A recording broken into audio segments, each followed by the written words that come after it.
Hi there. Welcome to the first reading of the spring semester version of the Holloway series in poetry. We are really happy to have, where are you? Oh, you're over there. To have Anne Lauterbach here in slight ill health, but looking kind of roseate anyway. She'll be reading with our own grad student, Rebecca Gatos, who will be introduced by our own Cecil Giscombe, and then Jessica Fisher will come up and introduce Anne. Before we get the evening going, I just want to let you know about the readings coming up later in the semester. On February 19th, they're always on a Thursday, by the way. On February 19th at 7, Rob Fitterman will be here. And then on Thursday, March 5th, A.B. Spellman will be here and will be celebrity introduced by Ishmael Reed. And then on April 2nd, we have the young poet Cyrus Consul coming. And then on the last reading of the semester is our Holloway visitor and teacher for the semester, Ariana Rains. That'll be on April 23rd, and that is a Wednesday instead of a Thursday. All right, so I'm pleased to have Cecil Giscombe come up and introduce Rebecca Gatos, and I'll take this opportunity to congratulate him on an American Book Award for his book, Prairie Style.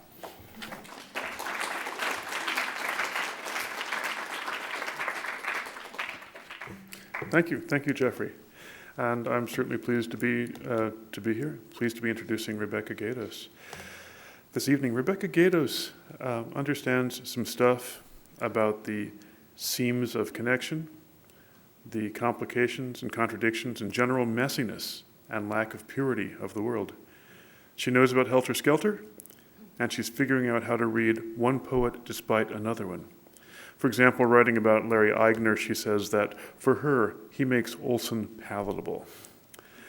Another thing she likes about Eigner is that he's unwilling to pay what she calls clarity's price. That he's realized, she says, that clarity comes with strings attached, with price tags dangling from it. She's unafraid of messiness. In his poem, The Truth is Quite Messy, the poet William J. Harris wrote, "Neatness, madam, has nothing to do with the truth. The truth is quite messy, like a wind-blown room." On eating, for a class food-making and poetry-making event earlier this winter, Rebecca Gatos wrote, "I was once told that the best way to eat mangoes is in a bathtub with a very good friend."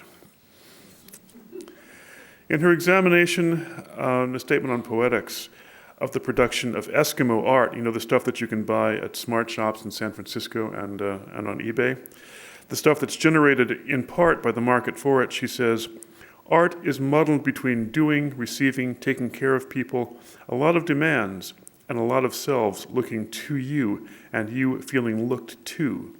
The long, long distance from the seductive joke of autonomy." Here in her reading, you'll encounter, and listen for these, something in the poems both more than judgment and other than image. She swerves and steps in her work, not sure-footedly, but with exploration in mind and with a consciousness as well of the construct of exploration. John Henry's boyfriend lives in the Castro, she writes. Or she brushes up uncomfortably against apartheid and the way she takes rooibos tea apart. She puzzles over the advantage tipping one's hat may ensure. And she's not sure, she says, how special she wants poems to be in relation to receipts, forms to be filled out, etc. Listen in Rebecca Gatos' descriptions of how things work or don't work. Listen for the mindfulness, for what she's described as the ethic of flattening out, the ethic of gussied up. She was born in Santa Barbara. She went to Santa Monica High School and Reed College. She's a first-year grad student in the PhD program here, but were she on an alternate career path, she would be on her way to becoming a naturopath. Please welcome Rebecca Gatos.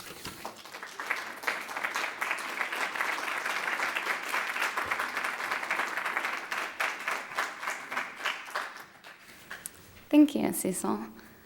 Okay, I'm going to start off reading part of a long poem called Archival.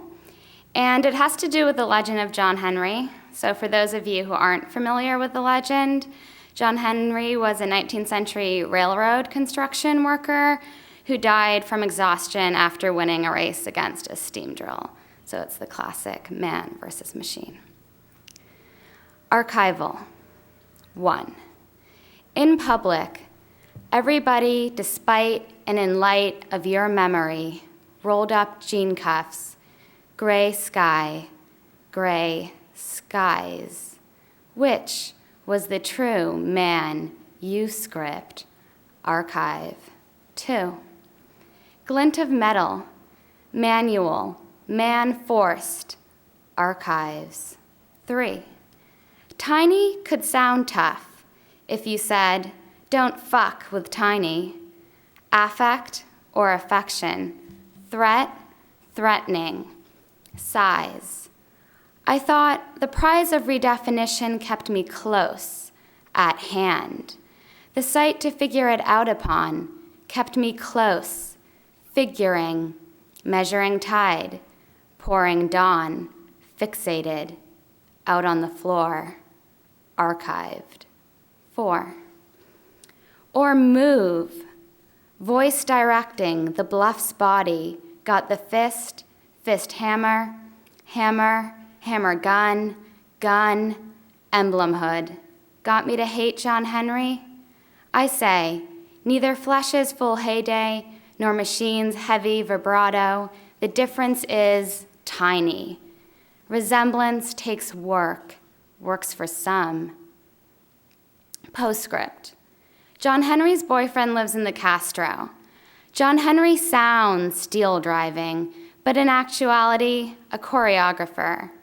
Ballet sounds tough, barely makes it through the 80s. Which man heap at quitting time, edges in memoriam. Fuck folk song, loreless at 6 p.m., sundown. The next that I'm going to read is called 3 Subject Positions, but I'm only going to read 2 of the positions. And what you need to know for this one is that rooibos is Afrikaans for red bush. It's a type of herbal tea. 3 subject positions. Subject position 1, British, American, mall, swinger.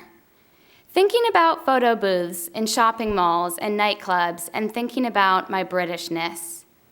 The cold eye, a booth's red curtain me, the cold steel, the photo funk's me life curtained, the mall, the yard, Yardley's, Ace of Hearts, a sex club, 39th and Powell, beauty bar, Los Angeles, San Francisco, San Diego, Las Vegas, Austin, Texas, New York, soaps, teas, candies, licorice, all sorts, Yardley's lavender, London flowering, Crabtree and Evelyn, rooibos, rooibos, red bush, champagne from Champagne, port from Porto, Parmesan from Parma.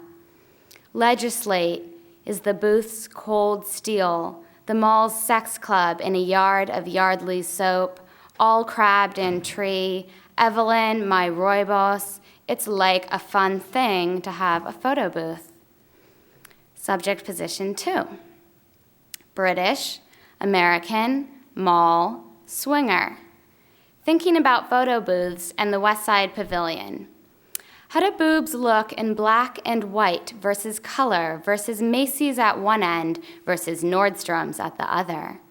When Anna Maria got busted for shoplifting, I was overlooked.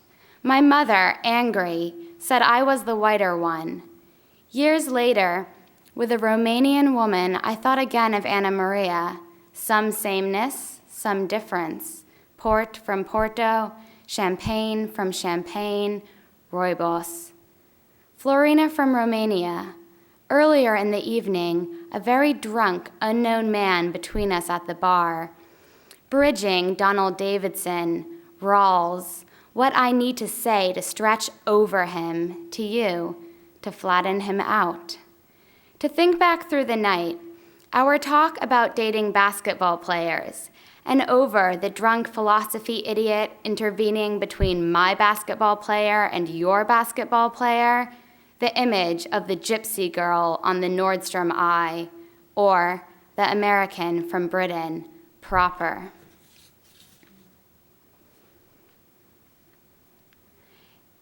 Invisible. People talk. I mean, people still are putting their money somewhere. People are holding cash. There's only so much cash you're gonna sit on. The economy, who knew me this way, sitting on only so much, none of it cash. People talk.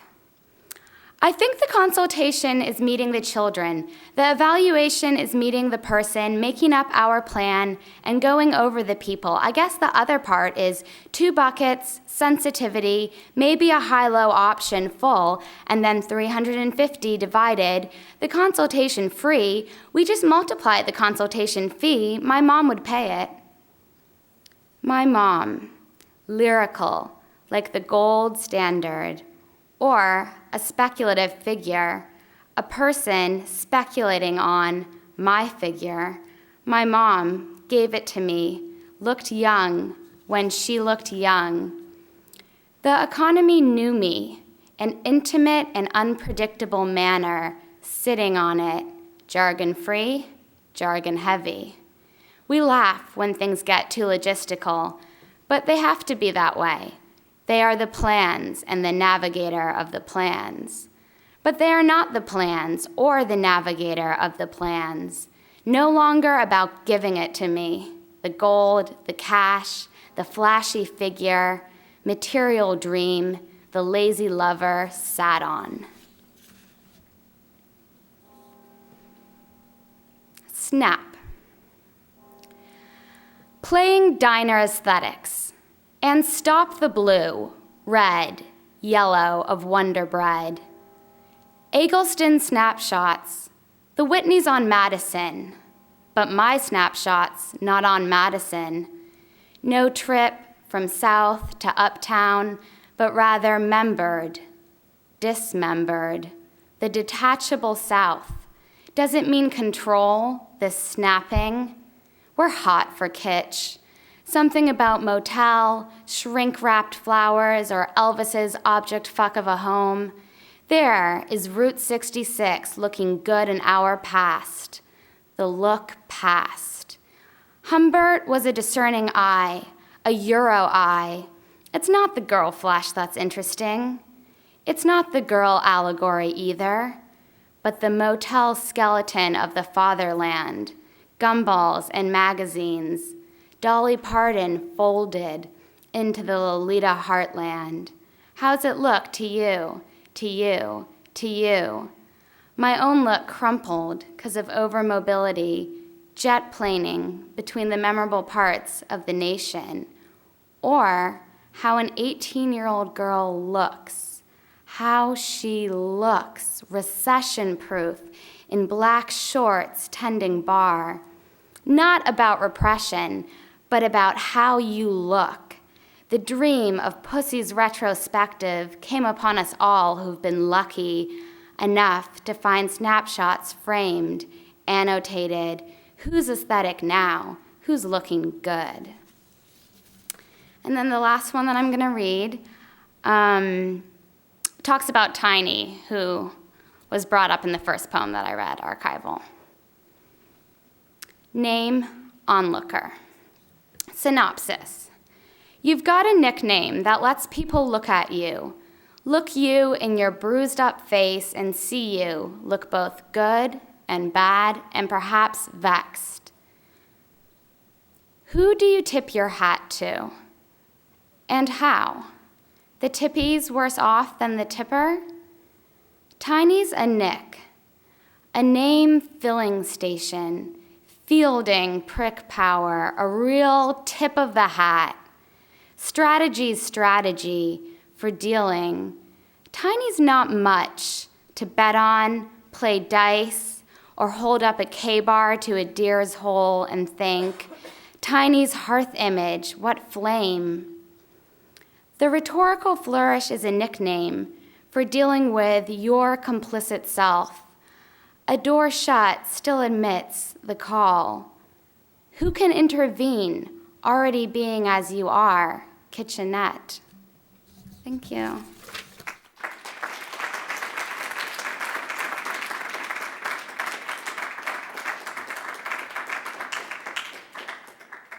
Good evening. It's my pleasure to introduce Anne Lauterbach to you this evening. I first came to know her poetry while I was working as a tour guide on the Joe Brainard retrospective at the Berkeley Art Museum in 2001. I remember envying Lauterbach the ease with which she moves between the worlds of poetry and the visual arts, and ridiculously, I suppose, I remember envying her friendship with Brainard, which Lauterbach beautifully commemorates in 7 Songs for Joe. The 7th song reads, "You with a garden at your feet, lilies and small red roses, iris, all out of season in glass vases on steps, as if you had said, it is enough not to have desire, but for how the day folds out, small napkin on a wide table. We will unwed our sisters, graduate into little anarchies of dawn, so sham there will be only replicas. What shall we do with the day?" I found this poem astonishing, and sometimes I read it to tour groups that were overly titillated by the biographical details of the Brainard show because it seemed to refocus their attention on the work at hand. One might expect nostalgia to be the reigning affect in an elegy like this one, but Lauterbach's lyricism is never nostalgic because her poems, even when they are driven by memory, are themselves also the site of current experience. This point is perhaps best elucidated through Lauterbach's own astonishing prose meditations. While the poem claims to know something about having been being, she writes, it acknowledges an oscillation between stillness and motion, recovery and discovery, difference and sameness. It is a search for the form of this different sameness, a recognition that transforms back into cognition. The poem I quote above enacts such an oscillation when it turns, for example, from the description of you with a garden at your feet to the as if of comparison, or when the day folds out small napkin on a wide table and then plunges into the gorgeous and cryptic lines, we will unwed our sisters, graduate into little anarchies of dawn. The tension in Lauterbach's work is the result of the particular mode of attention she brings to the act of writing. Hers is a poetry of synesthetic experience, of what is, in the title of a poem from her recent book, Hum, seen, overheard, but also of what is thought and felt. The poem, she explains, puts pressure on the poet to be alert, vigilant, receptive, not just to the past, but to the weathers, internal and external, which characterize the day. The result of such attention is frequently a poetry of what she calls the the whole fragment, which importantly revises the modernist fragment by eschewing totalizing concepts of origin, unity, closure, and completion. Lauterbach is also deeply aware of the linguistic field, her work often drawing attention to semiotic slippage and language's evolution, as well as to the overlooked elements of our grammar, particularly prepositions and conjunctions, which structure the relations between things. Her work over the years fulfills William James's idea, which she quotes in her 1994 volume, and, for example, that we ought to say a feeling of and, a feeling of if, a feeling of but, a feeling of by, quite as readily as we say a feeling of blue or a feeling of cold. Lauterbach is an impressively prolific writer. Her 8th collection of poetry, Or to Begin Again, is due out this spring. Her previous volumes include Hum from 2005 and a volume of selected poems entitled If in Time, which includes poems from the 6 books she wrote between 1975 and 2000. And I see we have many of those here, so Please look at them after. She has also frequently collaborated on projects with visual artists and is the author of a beautiful and wide-ranging volume of essays called The Night Sky, Writings on the Poetics of Experience, which addresses art and poetics in relation to cultural value. Lauterbach is the recipient of numerous honors, including Guggenheim and MacArthur Fellowships. She has been, since 1991, co-chair of writing in the Milton Avery Grad School of the Arts, and since 1997, Ruth and David Schwab II, I guess, professor of languages and literatures at Bard. And she's currently a visiting core critic at Yale School of Art. Please join me in welcoming Anne Lauterbach.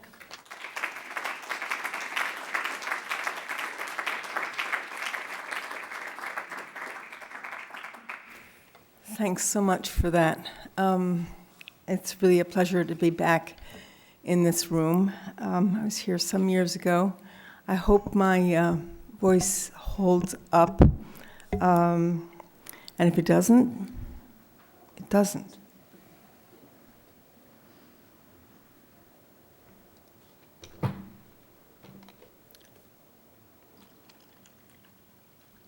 And thank you all for coming and for waiting. I'm sorry we were late getting here. So I'm going to start with a coincidence.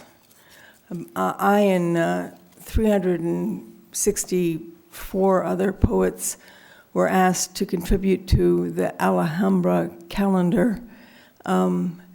This happened on email. I think it happens every year. I saw, Michael, you have a poem in the Alhambra calendar.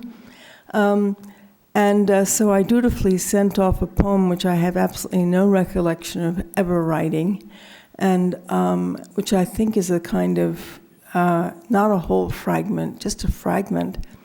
And I would never read it, except for as I was leaving, I looked at the calendar, and lo and behold, my little poem. Oh, sorry. Thank you. Am I buzzing already? Is that better? My poem in the Alhambra calendar is on February 5th. So I thought I'd better read it. It's called The Lovers. Boundless. To stop now, contrarian, eager, culled from the isthmus of enchantment and whatever else got caught. Such is the beauty of subtraction. And then he said, and of course I had forgotten how that had, and could we now point into the distance at the small print under the image? So many episodes, so many conjectures, so many laps across the pond. Hello, then to the twinge of light on the grass. Hello, call me to the metallic drum. Hello, to the thighs, the torso's weight.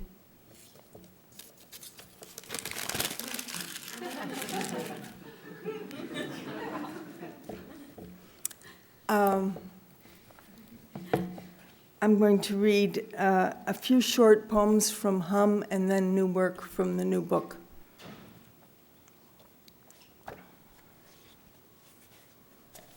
Harmony. Truculent thing, why missing from these premises?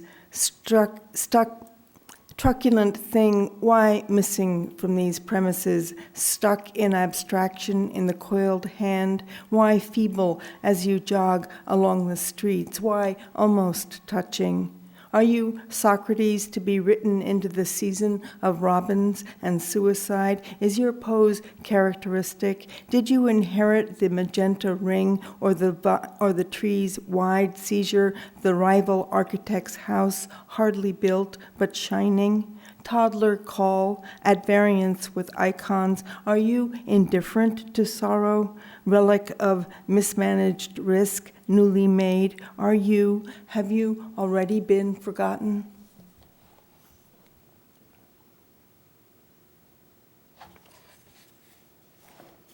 Opera. Logic, for example, skewed from mooring, boats adrift but loaded, anchors away. This way, says the captain. This way, says the mate. That said, the small grows into film and an audience forms to clap for the good guy. For the wounded under a halo of sand, bands play, flags, aromas, the blackened fields ready for grafting, seeds incapacitated in the nuance of tragedy, stripped to its bone, disinclined to repeat, unworthy of sequence. A monotone of commitment, thus illogic disguised as logic, thus Faust through the ages, and the heart's munitions cooked down to devotion, seared in a pot of melted weaponry, the margin called to from afar, speech acts, massive audience turning away in tears, the non-moon followed by the non-sun.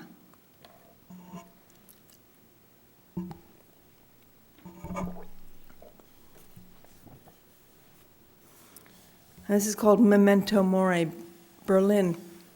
I don't really know why I want to read this, except for today in the Times there was a terrifying long article about the discovery of the remains of, I guess, the death of Dr. Death, the horrible Holocaust character who left Germany and hid for many years, and now is truly dead, I'm happy to say.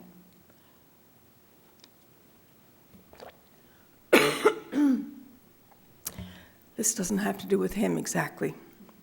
Memento Mori, Berlin. Kept or held in help me position, and she to whom the cry is cast is dead. Wheels on gravel, dog, the season with a hole in its side, intercepted handout as if one could know or come to know in the city, walking among lit staves, among young girls with silver flutes, playing snippets of Mozart, gilt embellishments of the castle, dust along water's edge, pool of fat children, vicissitudes of gray in the crypt, the new museum's hoard of old art, the rip, breach, wound, and the hope to make it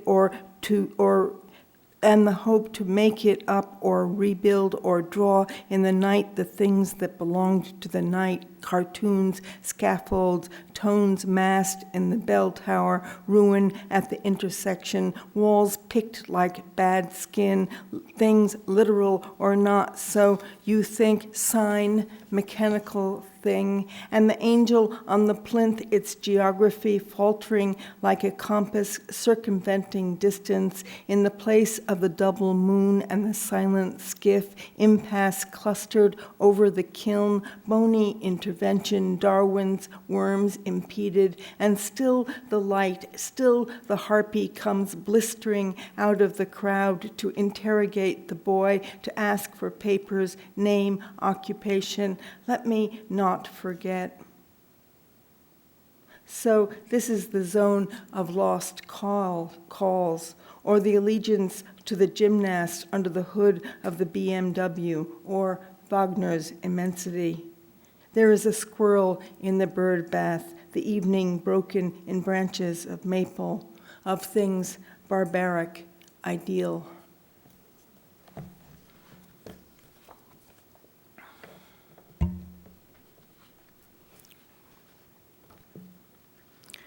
So this new book called Or to Begin Again is in 3 sections, and its energies are even more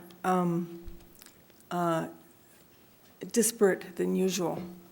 It has a lot of different ways it seems to want to be going. So reading from it is going to turn into a kind of challenge for me as time goes on. I'll read two poems from the first section. It carries the epigram, which is it? Graph. From Emerson Circles, life is wonderful. Life is, why didn't I remember this? Life is The way of life is wonderful. It is by abandonment. And he meant abandonment in both senses, I think.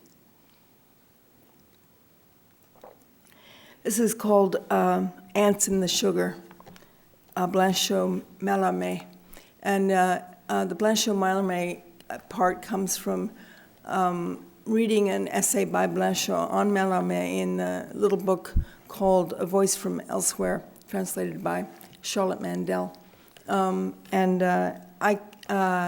As usual with me, these parenthetical references, they're really about a kind of fodder or a kind of stuff in the soil of the poem that gets quite dissolved. So they're not really direct references at all. Ants in the Sugar, Blanchot Mallarmé. She puts the beginning into moist stuff, vague but substantial among attributes. She puts the beginning in as thought or as dream, but not to be praised or worked over, not to be given to enterprise. She puts it in, something closes around it. What then?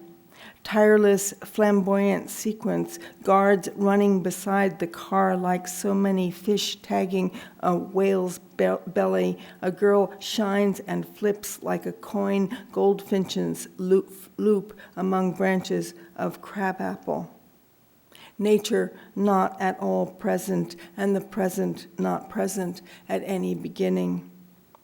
Quickening, surrender, failure and omission coincident, what rots out a trophy scent, trots out its song, phantom aptitude, for which there is only a parade moving through its sleeve, bringing the last to it, the first, parting the ritual valve, coming farther out into the mere field. One leans back on the field as if it were a wall, leans asking, who is at the helm? Who is leading this astray? Who is behind the wall? Who has bagged the plot, has issued forth the command, has taken the recipient from the prize, canceled the flight, mocked the apparition of time as not necessity, not damage, not a call? Who nags exposed to the sky, not to disclose its departure nor its initial tug, as if it were a wall of light flapping waves onto our links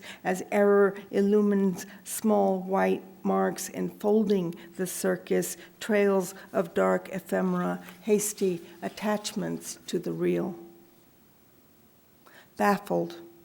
Where is the beginning? How will it open? Not to anyone a daisy or the various floods over and above the diaristic song, zones of retrieval masked onto names, to say hurry, now hurry from the rude gaps of wind cloistered by the throat, the vigilant stem, arousal from stupor, lifting its head, to be silenced and to begin again, rhythmic shelter, hello, echoes hello, who and who is listening, provision gripped, loosened from its tether, most narrow abatement, along the slope of the sound's appraisal, what was heard in the sanctity of the inner ear, W-A-E-R, we are, we where, we wore, echo, so feeble as to be enchanted, as if it were to return as itself, as if it were to respond, that which repeats, I told you so, at risk of beginning, as if stepping across a bridge where there is no bridge, sending a note when there is nothing of note. Ants in the sugar. I'm waiting to calm down. Ants in the sugar. I am hoping to exit this stratum. Who is that man walking along the road? Who is that young girl in a pink dress? Ants in the sugar. Foregrounding a static molecule, spectral instant. Maybe something is arrested, maybe an elemental marker, but not as yet present. Could wander away, could be at last lost. The steps, the path filtered through the single static molecule. Did they come through passages of debt, coming coming back across the field, avoiding the story, through the blue glass and across the nodding limbs, dragging its shadow, but staggering, nevertheless, accurate zombie with a license to foretell. Logic in ordinary garb approaches, not dissimilar to a job offer or a court decision. Also not a simple ordinance or sequence on the lap in the garden after the initial hurrah. MoonQuest arrives in late twilight. MoonQuest announces another go-round under the tutelage of sound, ever sweet, ever persuasive in rendition. The moon and the piano in accord, as if distilled from smoke, a pale yellow suspended in a pale blue, some darker visual incidents, some stray sounds. Nature not present, moon not present, not as moon. Feed the acid-loving plants. Imagine the future, ants in the sugar. That craft might collide with being with others, that the blood might inhale toxins, these, others, for example, the this and the that she would withdraw and the thing would stink, that the body would exaggerate its claims with its routines, its vitamins, its hurt ensemble, that the cat would die in her arms, that they would rush to the river to see the sunset, that the dead girl's father would offer stones for the cairn, that the instant would contain precision, that the iris could be a definition, that the shape of things to come would take another shape, that the invention of the end is linguistic.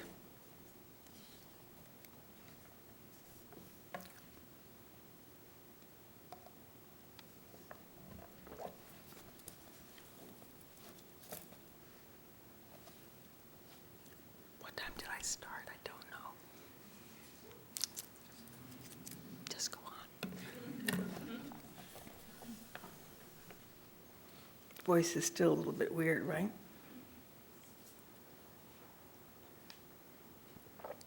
After tourism. Tourism seems to be something that I think about a lot. I'm not quite sure why. I don't tour very much, so it's a kind of idea, tourism. After tourism.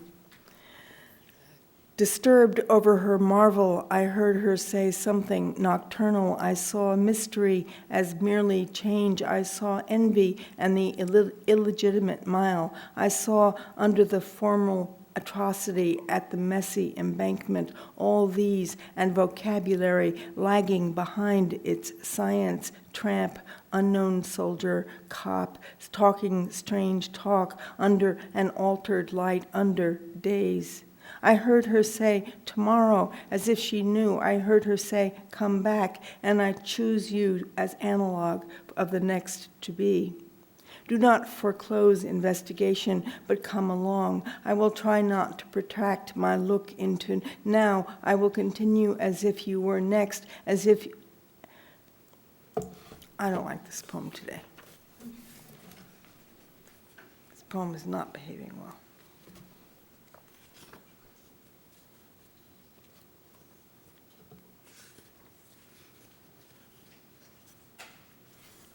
Second part of the book is a long piece called Alice in the Wasteland. It's a story of a kind. I'm going to read you a little of Alice in the Wasteland, and then I will end with the title poem, which is a long, many-part elegy. How did Alice in the Wasteland happen? Well, we'll talk about that maybe later. Alice was beginning to get tired sitting with spring rain on the bank in forgetful snow. Sorry. Alice was beginning to get tired sitting with spring rain on the bank in forgetful snow. She thought, it is too dark to see anything. Then she began to wonder about the meaning of anything and the meaning of nothing, and in what ways any and no were alike. She said to herself, I cannot see anything, and then I can see nothing, and thought they amounted to the same thing, and wondered why two ways of saying the same thing were needed. If only she began, and fell asleep. It is soiled, possibly bloody, the dark. At night there are cries of the suddenly dying, a rabbit, a hen. Fox went out on a chilly night. He prayed for the moon to give him light. The tune leaked into the air like ink into paper. In her dream, Alice is falling downstairs into a tub of words. The thing is pushed forward. It is cold, non-symbolic, so nameless as, say, animals are, unless. These stray unlessnesses avert attention. They give solace to it. But it remains a nameless thing cordoned into consciousness as if being could withstand it. The nomenclature of the not living is an it. It, said the soldier torturing his captive. It. So let us have the white rabbit. Let us have this hurrying near. Let us, among the constancy of living and its images, begin. I am broke, says the white rabbit, hurrying to the bank. The white rabbit in the red has no redress. Naked as a jaybird, the white rabbit lamented, soon to be a jailbird. But what is the color of chaos? Alice suddenly asked. Gray, the white rabbit replied, looking up at the sky, like a sock. But there are always two socks and only one chaos, Alice said. Colors and numbers are not of the same kind, answered the rabbit somewhat impatiently, almost knowingly. How did you find a gray sock in the sky? Alice continued. The cloud's contour, don't you see? No, Alice replied. I see only a gray cloud. I do not see a sock. But then, she added, perhaps I live in a gray sock. Perhaps this hole is a sock into which I have fallen. The white rabbit disappeared as Alice was considering this possibility, so she was left without a rejoinder in the solitude of conjecture. Alice thinks something about eliminating the desire for revenge. Alice was caught in the radiance of the not yet knowable. This, she thinks, drifting, must be the feeling of being young. She could not say in the radiance of the not yet knowable, which seemed now a reason for youthful sorrow. Why do shadows get longer? Alice asked no one in particular. It must have to do with the angle of light, she answered herself, but this answer did not make her feel confident. The question lingered anyway and was added to by another. Does everyone know how to tell the difference between a shadow and a thing? The thin trunks of the trees had bent and crossed over the path. Could one climb a shadow, she wondered? Some can, came the answer out of the evening. Who are you? Who or what, came the answer. Don't answer a question with another question, Alice said crossly. Why not? It isn't right, she said, not knowing why not. A right angle, commented the voice. A right angel? Alice couldn't quite hear. Yes, a right angel is something that can climb a shadow. At that moment, the shadows of the trees disappeared. Alice continued down the path. She said the word path aloud. Then she wondered if a path was related to pathetic. Pathos, she heard in the distance somewhere above. What is that, she asked. A bear. A what? A bear, an emotional bear. On that hill, that dark shape? No, that is a shadow. And that? A bird. What sort of bird? An eagle. I don't think so, said Alice. I think it is a bunch of brown leaves skimmed by light. The leaves flew away, their wings clutching the failing day. Alice had spent most of that day reading. It had been raining, more or less. The book she was reading was absorbing. It absorbed her, so she did not think about the rain, but let it fall on and around and beyond and outside of her. The pages of the book became wetter and darker until she could hardly turn them without tearing off a soggy slice.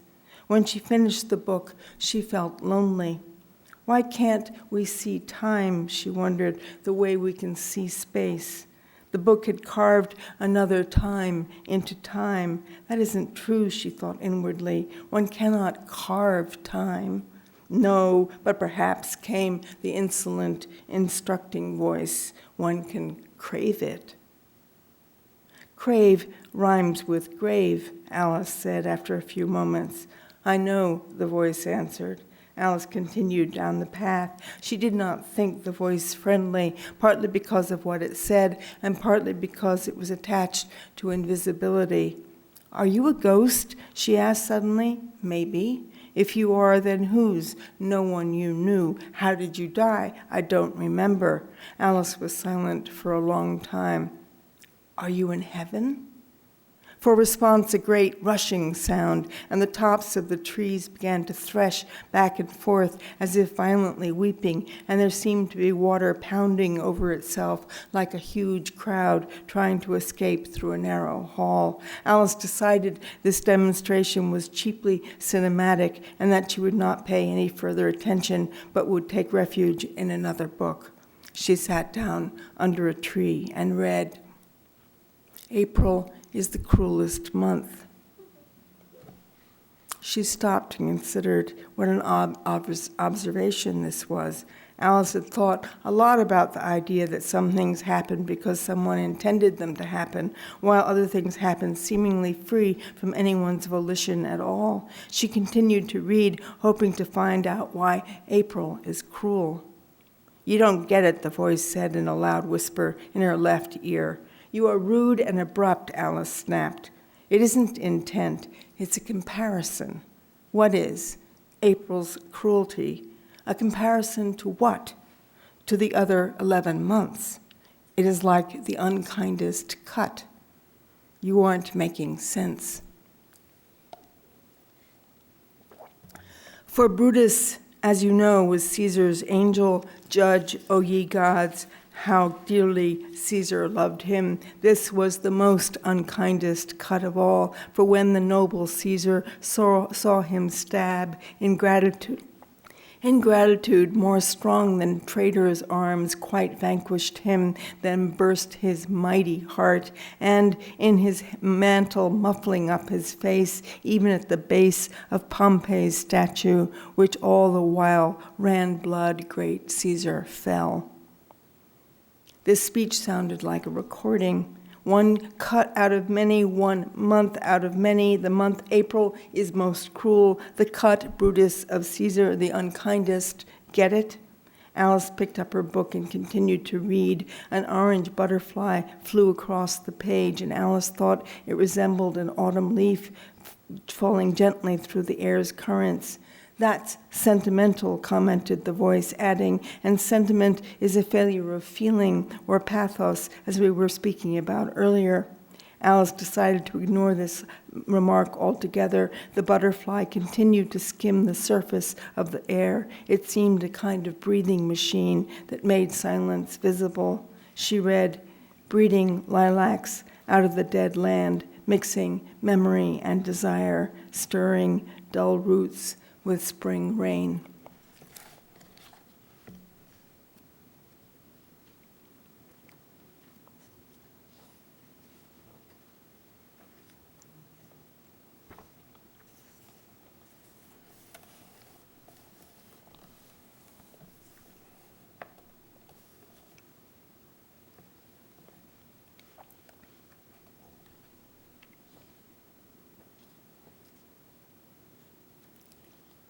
There were several episodes after that.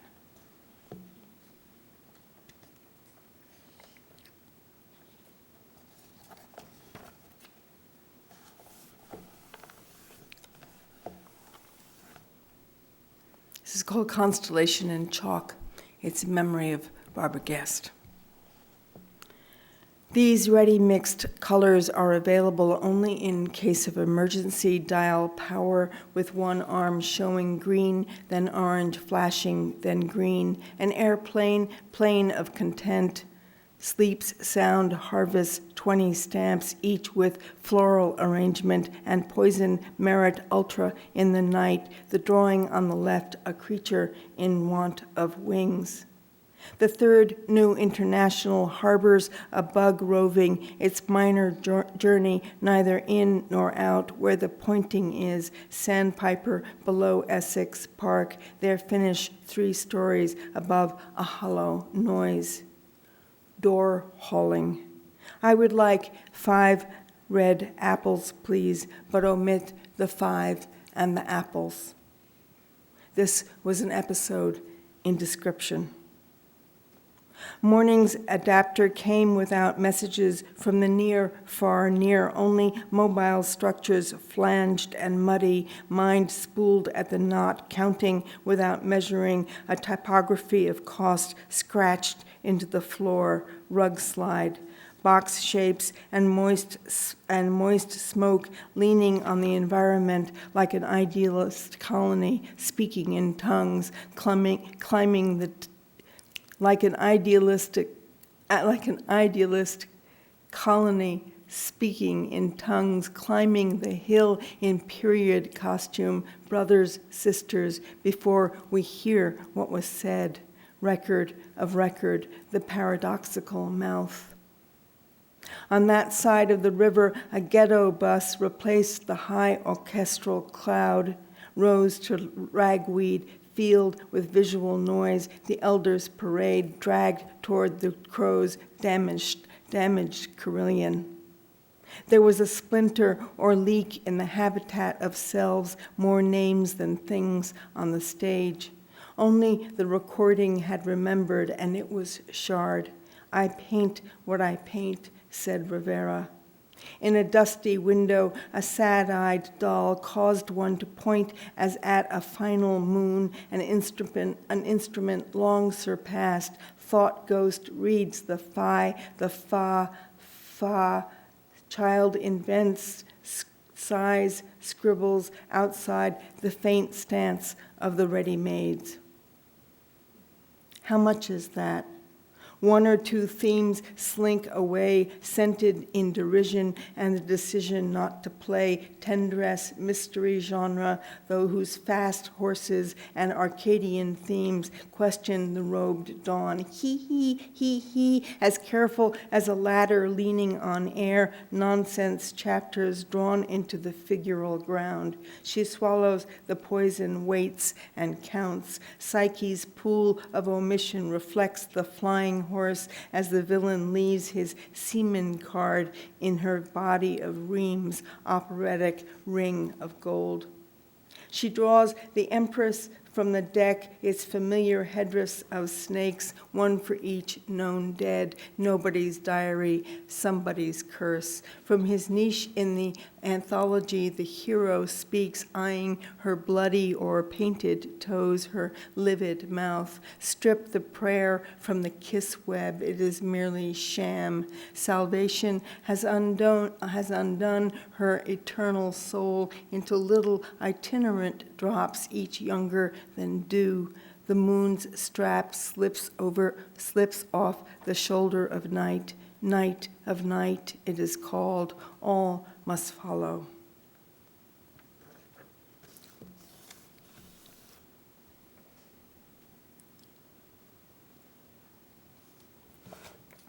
And I'll end with this elegy called Or to Begin Again. I'll just tell you a little, I don't know whether it's important to know this story, but about a year ago,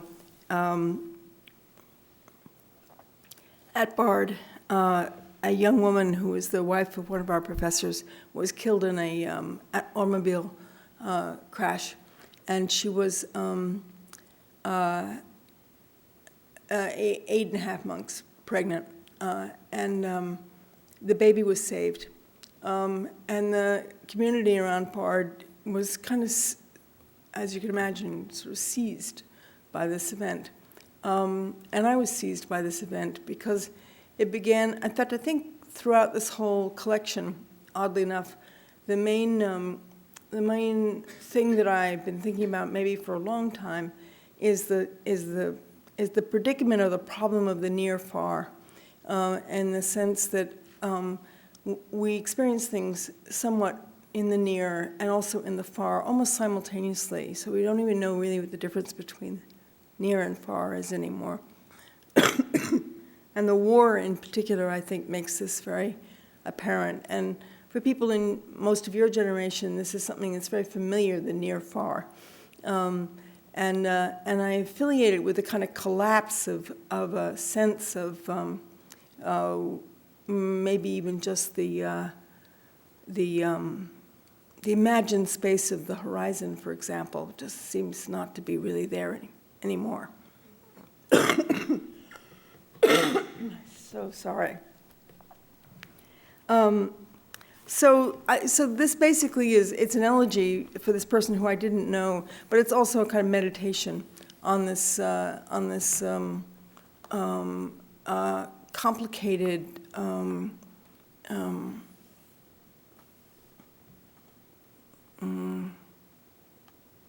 landscape, I guess, of the near-far,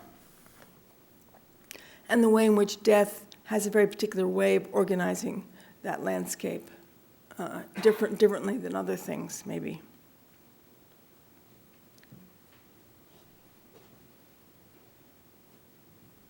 Is it hard to hear my voice? Is it really sort of icky? Oh, good.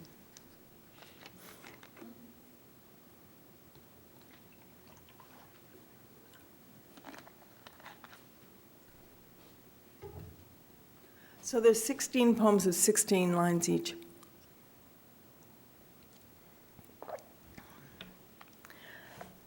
Way over in the particularities of evening, so many missing, it seems we are alone at last, you and whatever I am thinking about you, not a happy thought, but not indifferent. And that other world, the image had receded under the angry claims of the image, and in this redundancy, we stopped to buy apples and to speak of the dead. The face of the dead came into view as consolation, and the apples seemed a magnitude of form, brightly gathered, a crowd. These are impossible things to say clearly because the proper name has less than accurate attributes. So little had been copied from life. But think now of Surah. Think of child in white, rendered as absent agitations of a crayon. The end. Or to begin again, gold touches the back of her neck. It spawns a crest, a brief tattoo. She moves into and beyond, shedding its improvisation, its effect. The effect of gold is bright heat. She seeks cover in a passing cloud, a passing leaf. Gold moves off into the landscape, touching a wasp, a truck, a stone. Down at the end of the path, a head appears as that of a man, riveted to a wall. The gold moves off and vanishes as night ignites a halo around the head at the end of the passage. This is the assemblage of nevertheless, its sudden rupture. I thought of something else. I thought of a stranger seated in a tent, the end. Or to begin again, I had wanted a location, but had become embattled in a zone of supposition and indirection. The emergency is ink-stained. A temporary orange blocks the view. An ambulance is climbing slowly uphill. Returning to the lost, the sound increased over whatever exemption had been founded on passage. Around and around they went, the metallic children, carving an arena into the climate, an erasure that would become a road, repeating the turn, learning its rhythm in the denuded wood. He began, I sought this time to approach him. I thought then of the witness, of the carriage of the body moving downstream on a barge, and the small red tug like a living toy riveted to its mass, the end.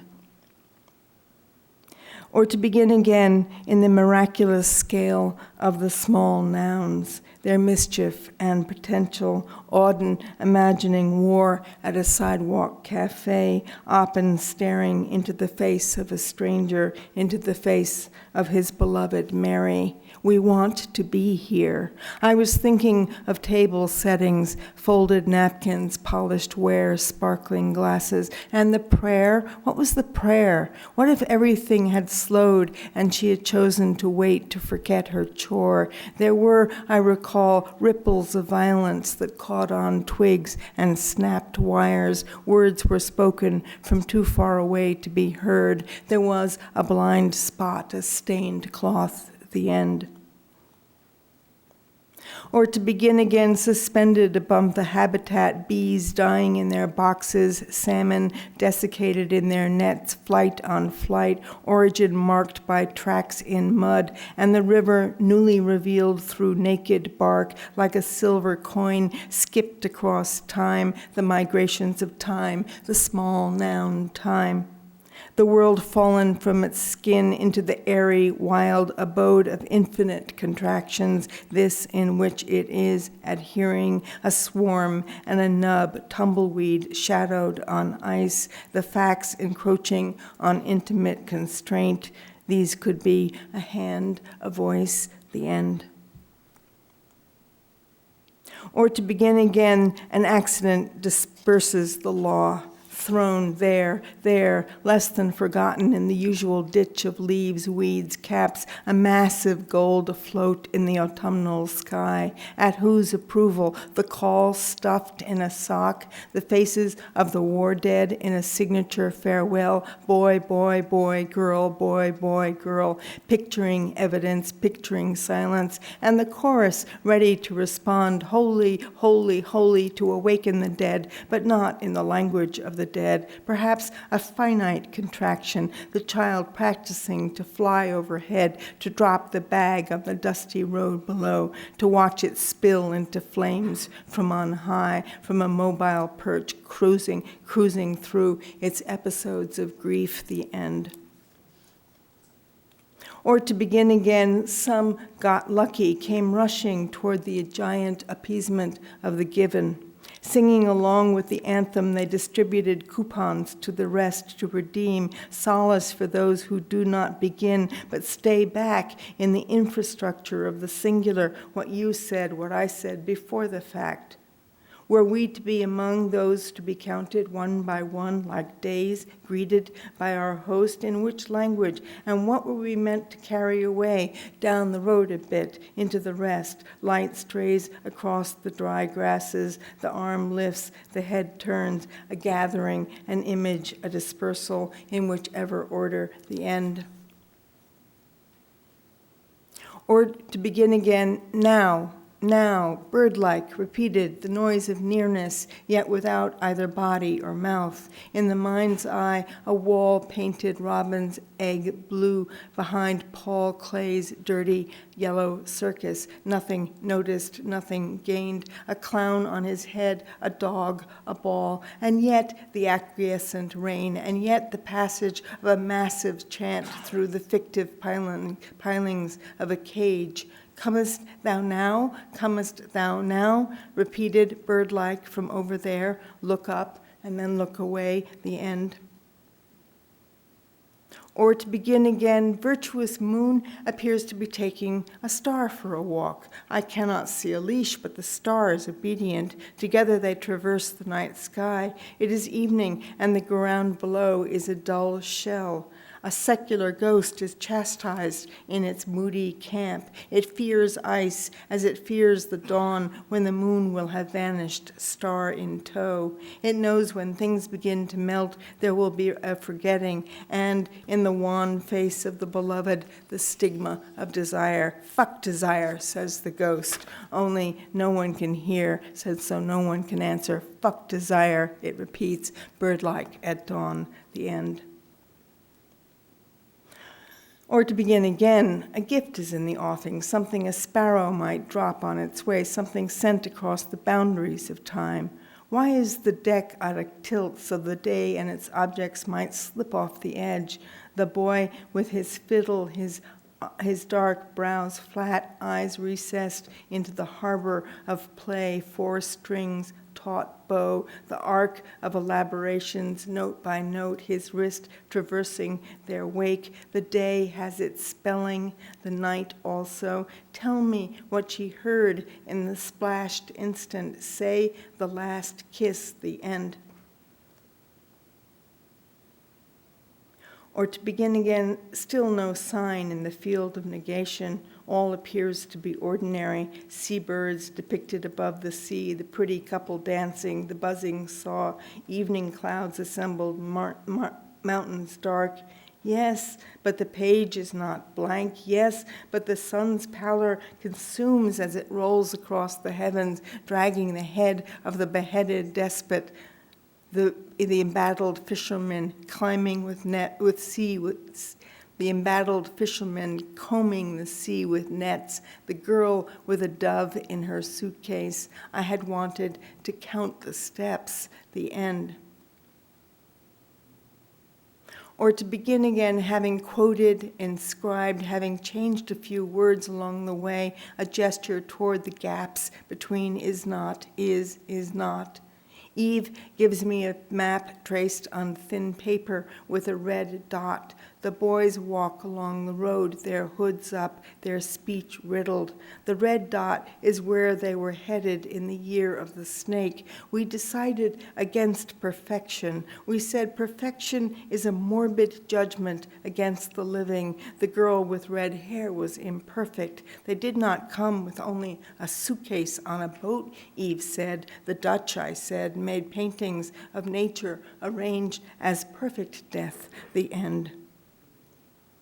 Or to begin again, thisness abbreviated, margins, earshot, have no herald, no scope under such bearings, only an instruction to carry on under the new doctrine's law. A friend is known to speak about the difficulty of understanding. Could he climb higher to see better, as from the distant star, occluded now beyond ever knowing? Now obey this, the steps lead nowhere, and only the small bird hiding under boughs escapes the mirage of escape. Fidelity ruptures at the core over there, where he hurled his oath at the corpse of belonging, the end. Or to begin again, lavish permission, ribbons placed back in their bag, pulled through the sleeves of the prisoner's coat, the suicide's gun.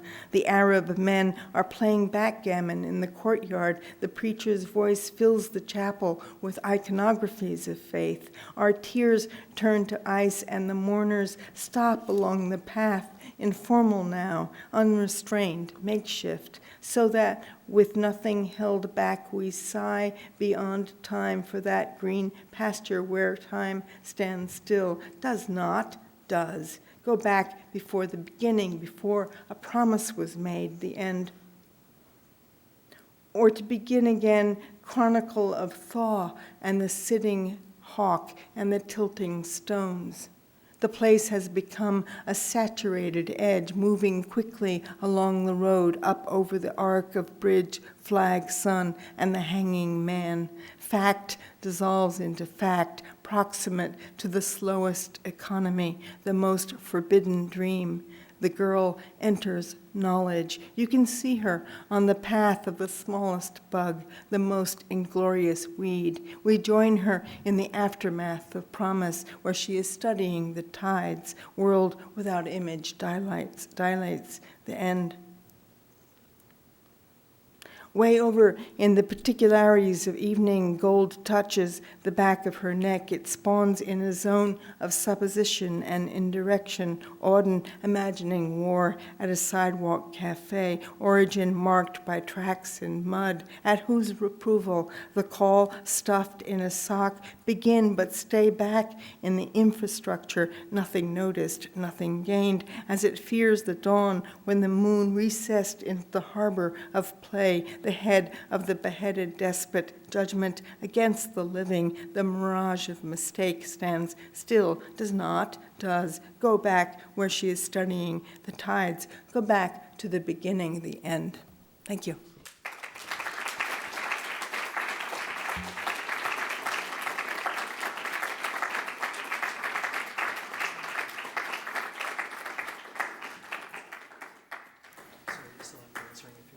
Sure. Okay. So Ann Lauterbach has agreed to take a few questions. If anybody has any questions. And I'm probably going to kind of repeat the question into the mic for the sake of it. Is that okay? Sure. Okay. Jeffrey? Even before the last poem, I wanted to ask you about how you proceed by abandonment. In that a lot of the poems, even when they aren't explicitly elegiac, seem to explicitly trope the end of the poem as the poem's end, right? Like that the invention of the end is linguistic, or Right. already forgotten, or all must follow. Right. Or another one you go to something like, what is your method and how do you know when it is finished? Right. So I just wonder, especially outside an elegiac mode, what is your inclination there to think about that at the end of the poem? I can't repeat that question, but just for the sake of the recording, it was about the end of the poem and abandonment. And I didn't do it justice, sorry. Well, I'm not even sure I quite understand the poem. The question. I suppose all poems are a condition of avoiding the end. That's one way you could talk about them, as a kind of push against the end, and the kind of encroachment of the end as it comes toward. And maybe there's something in the way I think and write which has to do with that kind of almost elastic space between the making of something and the end of the making of the something. Maybe everybody who makes things has to deal with that in some way. But I think there's a way in my work that has to do with a kind of deliberate postponement, almost, a desire to see what happens if you keep pushing it away, because it's always coming toward. That's a near-far, that's a very strongly near-far, I think, kind of image for me.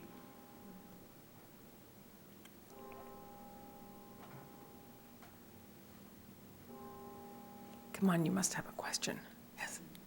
I just had more of a request on question. I was wondering if you can go into,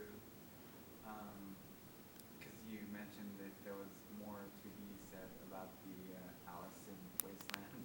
So I was wondering if you can give it more context in terms of what you referred to earlier. Well, I think this is what happened.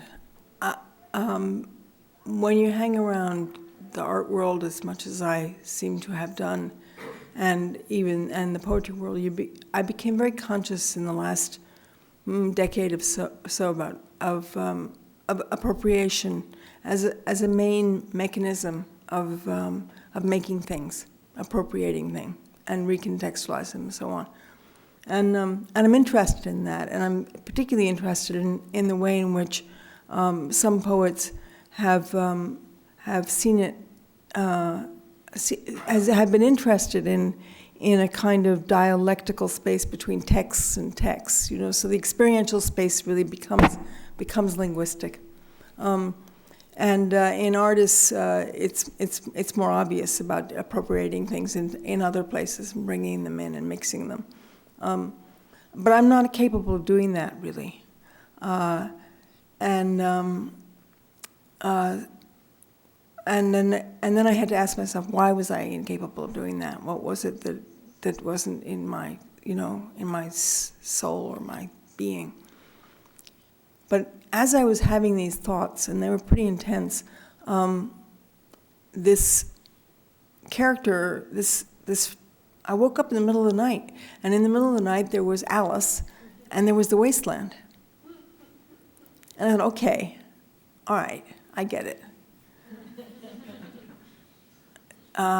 Everyone knows who Alice is, and some people know what the Wasteland was or is. And what happens if I just take those two sort of totally iconic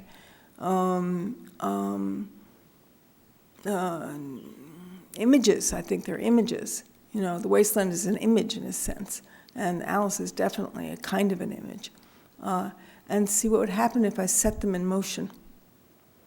And it became quite interesting to me to see what would become of that setting or that motion.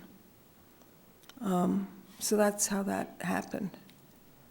I'm very anxious about it for many reasons, but one of the reasons is that I spell the Wasteland as one word, and Eliot, as I'm sure you know, didn't. And I'm sure there's going to be some terrible review in which it's pointed out that I don't even know how to spell the Wasteland.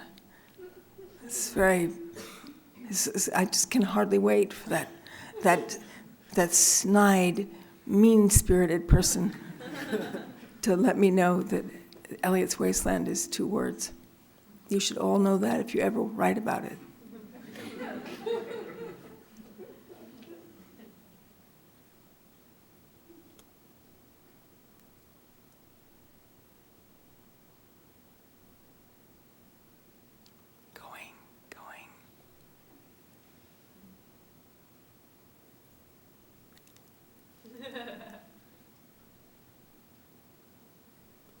This is how we know when it's finished. I guess, yes. Well, what? Then I'll ask you a question. I had one in mind, but I don't want to hog. I noticed while you were reading, there were a couple of things. One was that rhythm was really, I've never seen you read before, and I noticed that the rhythm was really important to the way you were reading. And I also noticed that you were gesticulating in this really interesting way. I have a friend who studies gesture and music, and I guess now I can't help but watch a performance and always see gestures. And so I wondered if when you're writing, if that's part of your process too, if you're thinking about the rhythm, or if like there's a kind of a spatialization you're doing or something like that.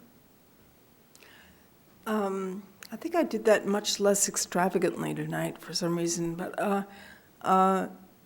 the way I've come to think about that, my left hand moving the way it does, is that I think it's drawing the shape of the sound is what I say.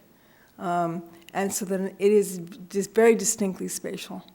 It's not rhythmic in the sense of conducting. It's much more, especially with the poems that have these kinds of sort of fractured narrative lines. I think they come to me as sort of spatial events, and that the way I can track those relations is like a kind of syntax in space, is with my hand. And especially in those ones that fracture, if I don't do that, the poem will get away from me. So it's a way of holding on to the poem in a sense. And the rhythm is kind of a similar thing. That when you're writing, are you thinking about the rhythm? I think I'm thinking about the shape of the sound. I mean, that's really the only way I can say it, because the rhythm, I don't think any poet writes without being listening. That's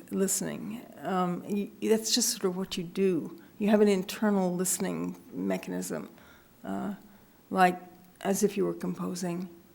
And the rhythm, it's funny how that word, I don't want to have that word. So I mean, I want to trade it in for another kind of word, like cadence. See, I'm interested in, I'm happier with cadence than I am with rhythm. I don't actually know why that is. Maybe because counting is so painful. Right, yeah. It doesn't have to be regular, like a metronome or anything. Right. It could be like something hopping around. Right. And also, there's a kind of way in which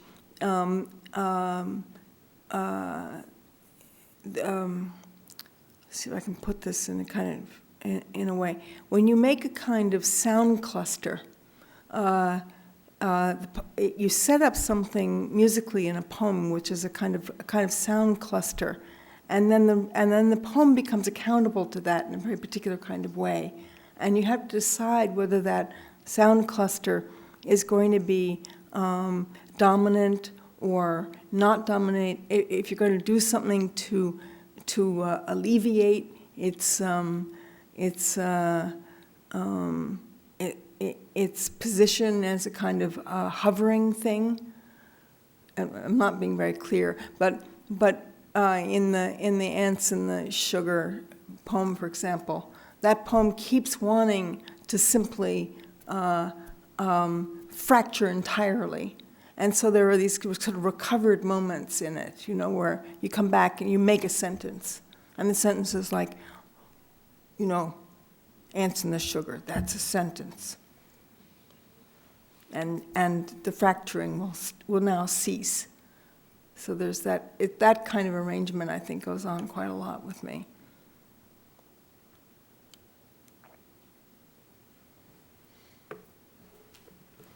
Maybe one more question? Is there a question?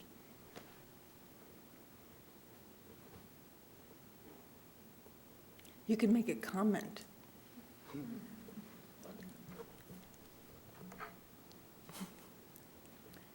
Thank you all very much for being here.